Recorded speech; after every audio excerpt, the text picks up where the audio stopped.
भारत की एक ऐसी महिला आईएएस अधिकारी जिन्होंने बचपन में ही अपने पिता को खो दिया था। घर की आर्थिक स्थिति ठीक ना होने की वजह से उनकी मां ने मजदूरी करके उन्हें पढ़ाया, पर उस लड़की के अंदर कामयाब होने का जुनून इस कदर सवार था कि तमाम मुश्किलों को पार करके बिना किसी कोचिंग के उन्होंने दो बार यूपीएससी की परीक्षा पास की, जिससे वो लड़की महज 21 साल की उम्र में आईपीएस बन गई और 22 साल की उम्र में आईएएस। ये कहानी है आईएएस दिव्या तंवर की। हरियाणा के महेंद्रगढ़ में रहने वाली दिव्या बचपन से ही पढ़ाई में बहुत अच्छी थी। ग्रेजुएशन के बाद उन्हें यह एहसास हुआ कि अगर परिस्थितियों को बदलना है तो मेहनत करके पढ़ाई करनी होगी, जिसके लिए उन्होंने यूपीएससी को चुना। लेकिन कोचिंग के लिए पैसा ना होने की वजह से उन्होंने सेल्फ स्टडी करना शुरू कर दिया। रोजाना 10-10 घंटे की उनकी पढ़ाई आखिरकार सफल हुई और पहले ही प्रयास में साल 2021 में दिव्या यूपीएससी में 428वीं रैंक लाकर आईपीएस बन गई। लेकिन दिव्या को आईएएस अधिकारी बनना था, इसलिए उन्होंने अगले ही साल 2022 में फिर से यूपीएससी की परीक्षा दी और उसे भी क्रैक कर लिया और अपने दूसरे सफल अटेम्प्ट में दिव्या ने 105वीं रैंक हासिल करके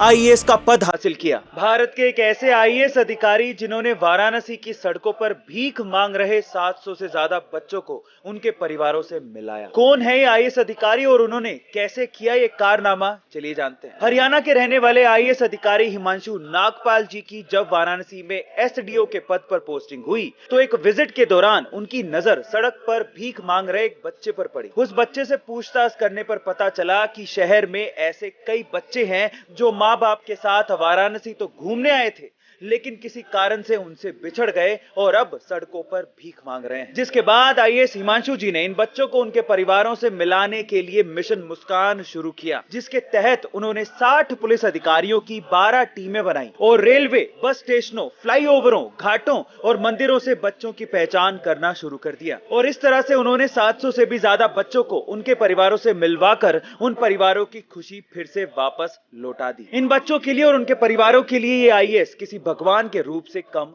नहीं है। हम आईएएस हिमांशु जी के जज्बे को सलाम करते हैं।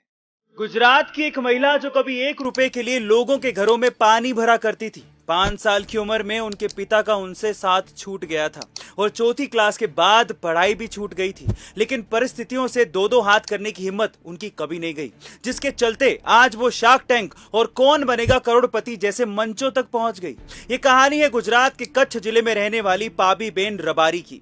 बचपन में पिता के गुजर जाने के बाद घर का पूरा भार उनकी मां पर आ गया था। ऐसे में तीनों बहनों में सबसे बड़ी होने के नाते पाबीबेन ने लोगों के घरों में 1 रुपए में पानी भरने का काम शुरू किया और कढ़ाई बुनाई का काम भी सीखना शुरू कर दिया। पाबीबेन की जब शादी हुई तो उस दौरान उनकी मुलाकात उनके एक दोस्त से हुई, जिसने पाबीबेन को मार्केटिंग की दुनिया से अवगत करवाया। धीरे धीरे उन्होंने अपने हाथों से बनाए हुए बैग्स मार्केटिंग के जरिए बेचना शुरू किए, जिससे उन्हें काफी ज्यादा मुनाफा हुआ। जिसके बाद उन्होंने pabiben.com नाम से एक फर्म की शुरुआत की, जहां वो 200 से ज्यादा महिलाओं को रोजगार देती हैं। गाइस, अगर परिस्थितियों से लड़ने का जज्बा हो तो इंसान बड़ी से बड़ी मुश्किलें भी आसानी से पार कर जाता है। गाइस, क्या आप लोगों ने ऐसी स्मार्ट वॉच के बारे में सुना है जो आपकी फिंगर को ईयरफोन में कन्वर्ट कर देती हो और उसके बाद आप इसको ऐसे लगा के अपने खोल्स या म्यूजिक सुन सकते हैं? जी हाँ गाइस, इस वॉच को एसजीएल कहते हैं और एक्चुअली इस वॉच को हम लोग बाकी स्मार्ट वॉचेस की तरह ब्लूटूथ से अपने मोबाइल से कनेक्ट कर सकते हैं और उसके बाद जैसे ही कॉल आएगा एक एडवांस बटन दिया होता है, जिसे क्लिक करने के बाद आप जैसे इसे कान पे लगाएंगे ये रिस्ट से फिंगर की तरफ सिग्नल्स को भेजती है और उसके बाद आपकी ये फिंगर ईयरफोन के जैसे काम करना शुरू कर देती है। आपको ये टेक्नोलॉजी कैसी लगी चैट सेक्शन में लिखना मत भूलिएगा।